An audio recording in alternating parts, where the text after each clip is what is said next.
Ang pangalang Phil Yang Husband ay nakatatak na sa kasaysayan ng palakasan sa Pilipinas bilang isa sa mga pinaka-prominenteng mukha na nagbago sa landas ng football sa bansa. Siya ay pinanganak noong 4 ng Agosto 1987 sa Surrey, England mula sa mag-asawang Phil Yang Husband Sr. na isang Ingles at Susan Sunico na isang Pilipina na nagmula sa Malabon. Lumaki siya sa United Kingdom kasama ang kanyang nakatatandang kapatid na si James Yang Husband at ang bunsong kapatid na babae na si Kerry Yang Husband.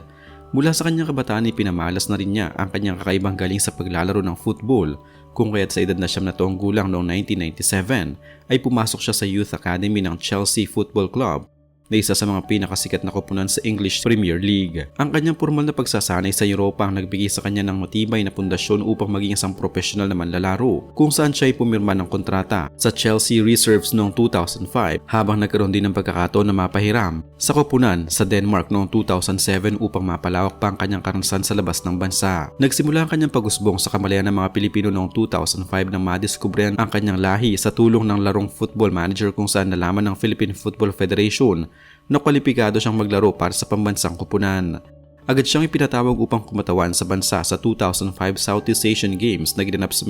ginanap mismo sa Bacolod City, kung saan ipinakita niya ang kanyang potensyal sa pamamagitan ng pagbuntos ng mga mahalagang layunin. Gayunpaman, ang tunay na rurok ng kanyang pagsikat at ang pagbabago sa kasaysayan ng football sa Pilipinas ay naganap noong Desyembre 2010 sa torneo ng Asian Football Federation Suzuki Cup. Sa kompetisyong ito, pinangunahan niya ang pambansang koponan na tinaguriang ASCAL sa isang makasaysayang tagumpay laban sa defending champion na Vietnam sa score na 2-0, kung saan itinala niya ang ikalawang puntos na nagpasiguro sa pagkapanalo ng bansa. Ang tagumpay na ito na tinawag na marami bilang Miracle in Hanoi ang nagdala sa football sa unahan ng kamalayan ng mga Pilipino na noon ay nakatuon lamang sa basketball at boxing, at ito ang naging mitya ng kanyang tuloy-tuloy na kasikatan sa buong arkipelago. Ang pangunahing dahilan ng kanyang kasikatan ay hindi lamang nagmula sa kanyang kagalingan sa loob ng field kundi sa kanyang mahalagang kontribusyon bilang pinakaproduktibong manlalaro sa kasaysayan ng pambansang koponan. Siyang may hawak ng record bilang manlalarong may pinakamaraming hitsura na umabot sa 108 na laro, at siya rin ang all-time top goal scorer ng bansa na may kabuuang 52 points sa kanyang buong karera. Isa sa mga pinakamahalagang sandali ng kanyang karera ay naganap noong 27 ng Marso 2018 nang talunin ng Pilipinas ang Tajikistan sa score na 2-1 sa Rizal Memorial Stadium, kung saan ipinasok ang kanyang ika-50 puntos sa pamamagitan ng isang penalty kick. Ang partikular na puntos na ito ang nagdala sa Pilipinas sa kauna-unahang pagkakataon sa AFC Asian Cup noong 2019 na itinuturing na pinakamataas na antas ng kompetisyon sa buong Asya. Bukod sa kanyang mga tagumpay sa pambansang koponan, naging sandigan din siya ng mga lokal na club tulad ng San Beda FC, Loyola Meralco Sparks at Davao Aguilas FC na nagbigay ng karagdagang ningning sa kanyang pangalan sa larangan ng palakasan. Kasabay ng kanyang mabilis na pagsikat sa larangan ng palakasan ay pagpasok niya sa mundo ng showbiz at sikat na kultura sa Pilipinas na nagdala rin ng iba't ibang issue at kontrobersya. Ang pinaka-pinag-usapan sa kanyang personal na buhay ay ang kanyang naging relasyon sa sikat na aktres na si Angel Locsin na nagsimula noong Pebrero 2011 matapos niya itong ayain sa isang tipanan sa pamamagitan ng social media platform na Twitter bago sumapit ang araw ng mga puso. Ang kanilang relasyon ay naging sentro ng atensyon ng mga mamamahayag at ng publiko sa loob ng 2 taon, hanggang sa opisyal nilang inamin ang kanilang paghihiwalay noong Oktubre 2013 na ayon sa kanila isang mutual decision dahil sa kawalan ng sapat na panahon para sa isa't isa, dala ng kanilang abalang schedule. Noong 2012 naman ay nasangkot siya sa isyong ukol sa disiplina sa pambansang koponan nang hindi siya isinama ng Noy head coach na si Michael Wave sa listahan para sa 2012 AFF Suzuki Cup dahil sa mga hindi pagkakaunawaan sa mga commitments sa labas ng football. Ngunit ang usaping ito ay agad ding naayos matapos ang mga formal na pag-uusap. Matapos ang mahabang panahon ng pagbibigay ng karangalan sa bansa, marami ang nagulat nang bigla siyang mawala sa eksena ng football pagkatapos ng kanilang laban sa 2019 AFC Asian Cup na ginanap sa United Arab Emirates. Opisyal niyang inihayag ang kanyang pagreretiro sa edad na 32 noong 18 ng Nobyembre 2019 sa pamamagitan ng isang pahayag sa kanyang mga social media accounts. Ang kanyang pagpapasya ay nagugat sa pagbuwag ng kanyang huling club na Davao Aguilas FC noong huling bahagi ng 2018 at nag-iwan sa kanya bilang isang free agent at sa kanyang kagustuhan na magsimula ng bagong yugto ng buhay kasama ang kanyang pamilya. Ang kanyang pag-alis ay itinuring na wakas na isang gintong panahon para sa ASCALs na sa mga sumunod na taon ay nakaranas na matinding pagbaba ng antas ng laro, mga pagbabago sa pamamahala at pagkawala ng mga veteranong manlalaro tulad ng goalkeeper na si Neil Etheridge na nagretiro rin sa pambansang koponan noong Hunyo 2026. Sa kasalukuyan, ang pambansang koponan ay sumasailalim sa modernisasyon sa ilalim ng bagong tatak ng Philippine Football Federation, ngunit nananatili pa rin ang hamon na mapantay ng antas na iniwan ng kanyang henerasyon. Ang kanyang personal na buhay nagkaroon ng malaking pagbabago nang pakasalan niya ang kanyang kasintahan na si Margaret Hall, na isang dating gymnast at modelo sa isang magandang seremonya na ginanap sa United Kingdom noong Hulyo 2019. Matapos ang kanilang kasal ay nagpa siya mag-asawa na lisanin ng Pilipinas at permanenteng manirahan sa England upang doon palaguin ang kanilang pamilya sa isang tahimik na kapaligiran. Noong 12 ng Hunyo 2020, pinanganak ang kanilang panganay na anak na lalaki na pinangalanan nilang Philip James Young Husband bilang paggalang sa kanyang ama at sa kanyang sarili.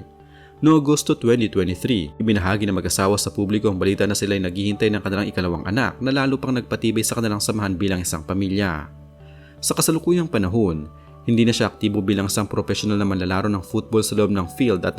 ang kanyang oras ay nakalaan na lamang sa mga personal na negosyo at advokasya sa Europa. Kasama ang kanyang kapatid na si James, nagtayo sila ng mga akademya tulad ng Young Husband Football Academy noon sa Pilipinas upang magturo sa mga kabataan. At kahit naninirahan na siya sa ibang bansa ay patuloy pa rin ang kanyang pakikipag-ugnayan sa mga gawaing pampalakasan sa pamamagitan ng pagbibigay ng payo at suporta sa mga grassroots programs sa mga online platforms. Ang kanyang pinakahuling mga aktibidad ay kinabibilangan ng pakikibahagi sa mga proyektong pangkabataan at mga gawaing pangkawang-gawa sa United Kingdom, kung saan paminsan-minsan ay nagiging panauhin siya ng mga lokal na kaganapan ng football upang ibahagi ang kanyang malawak na karanasan na nakuha mula sa kanyang karera sa Asia at Europa. Bagamat wala na siya sa spotlight, ang kanyang interes sa pagunlad ng palakasan ay hindi nawawala at nananatili siyang isang inspirasyon sa mga bagong manlalaro. Ang pinakahuling balita ukol sa kanya ngayong taong 2026 ay nagpapakita na siya ay ganap nang nakatutok sa kanyang pamilya at sa mga lokal na pamumuhunan sa England habang pinapanatilang malusog na pamumuhay malayo sa pisikal na stress ng profesional na kompetisyon. Sa kanyang mga bihirang panayam at mga pahayag sa social media, palagi niyang binibigyan din na ang kanyang prioridad sa ngayon ay ang pagiging isang ama at asawa at ang paggabay sa kanyang mga anak sa kanilang paglaki. Wala siyang anumang opisyal na koneksyon sa mga kasalukuyang profesional na liga ng football bilang manlalaro o coach na nagpapatuloy na ang kanyang pagre-retiro noong 2019 na isang pinal na desisyon na ginawa na may buong paninindigan at walang pagsisisi. Ang kanyang buhay sa England ay nagpapakita ng isang matagumpay na atleta na nahanap ang kanyang kapayapaan at kaligayahan sa labas ng parangal at palakpakan ng libu-libong tagahanga. Tungkol sa usapin kung may plano pa ba siyang bumalik sa Pilipinas at sa Philippine football, ipinahayag niya sa mga nakarang pagkakataon na bukas palagi ang kanyang puso para sa bansa na nagbigay sa kanya ng pinakamalaking karangalan sa kanyang buhay. Bagamat wala siyang plano na bumalik bilang isang manlalaro dahil sa kanyang pisikal na kondisyon at edad, hindi niya itinatakwi ang posibilidad ng magsilbi bilang isang consultant, ambassador o tagapayo ng Philippine Football Federation sa hinaharap kung kakailanganin ng bansa ang kanyang kaalaman sa pagpapalago ng mga talento. Ang kanyang pagbabalik sa Pilipinas ay maaaring mangyari para sa mga maikling pagbisita upang makita ang kanyang mga kamag-anak sa panig ng kanyang ina at upang suportahan ang mga special na proyekto ng football para sa mga mahihirap na kabataan, ngunit ang permanenteng paninirahan ay hindi kasama sa kanyang mga kasalukuyang plano dahil maayos na ang kanyang buhay sa United Kingdom. Ang pag-aaral sa buhay at karera ng atletang ito ay nagbibigay ng mahalagang aral ukol sa dedikasyon, pagmamahal sa bayan at tamang pagpili ng oras para sa pamilya. Hindi matatawaran ang kanyang naging papel sa pagpapasikat ng isang sport na noon ay hindi pinapansin ng mga Pilipino, at ang kanyang mga rekord ay mananatiling isang mataas na pamantayan na susubuking abutin ng mga susunod na henerasyon ng mga manlalaro. Ang kanyang kwento ay patunay na ang pagiging isang tunay na bayani ng palakasan ay hindi lamang nasusukat sa dami ng medalya o puntos na nakuha, kundi sa pagmatagalang epekto na iniwan ng isang tao sa kultura at sa puso ng isang buong nasyon na natutong mangarap ng malaki sa pandaigdigang entablado dahil sa kanyang mga sakripisyo. Ang kanyang legacy ay mananatiling buhay sa bawat sipa ng bola ng mga kabataang Pilipino na nangangarap ng makarating sa World Cup o sa mga malalaking liga sa buong mundo balang araw.